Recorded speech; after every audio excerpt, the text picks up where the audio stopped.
政治消息來看，國防部按算用2100億特別預算買21萬架無人機，不過是去予在野黨落來交易協商破局。民眾黨的黨主席黃國昌是表示講，無人機國家隊無應該變做採購隊，認為講經濟部這是適合的主管機關，經費應該回歸年度預算。面對中國軍事威脅，國防部按算透過2100億特別預算，採購21萬台無人機、1320架無人艇，不過在野無支持。立法院國民黨團提出6年2400億算第年度預算，立法院這禮拜進行調研協商，針對14個無人載具條例草案，為條例名稱、主管機關、預算規模、調研攏無共識，專案保留，協商宣告破局。民眾黨主席黃國昌日回應，經濟部是適合的主管機關，主張算入去年度預算。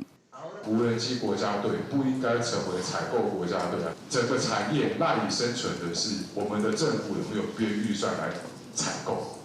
如果是這個樣子的話，這個產業打造得起來嗎？黃國昌講，無人機產業無應該是做一屆採購的問題，透過分級認證制度，建立會當信任的供應鏈，進入國際市場。若是若被敢會做伙提出版本，黃國昌講，由台南贏先整合家己版本，才會當進行討論。問題是怎麼找目標？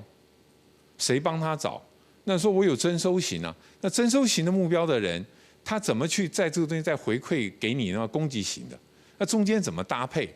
那這些東西都是問題。海軍體育上校高遵志支持無人機條例拆出年度預算，因為國軍愛向外界講清楚21萬台無人機用途型號、使用的部隊，也甲面對電子干擾安怎應對。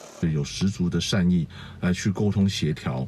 國民黨注重的是未來的2400億要分6年來去做常態預算的平均分配，這樣子能夠保證產業的發展，而且保證說裡面的廠商能夠獲得長足的補助。藍白竟然現在要聯手，要把國防部主管的國防需求，把它放到經濟部向下來主管，等於就像我們在都市裡面把警察局的採購槍械需求放到環保局、放到經發局一樣荒謬。針對無人機條例，可能在後禮拜上演表決大戰。林派上表示，若被堅持善意，有希望趕緊達成共識。草案內容是不是會排除正義版，真受關心。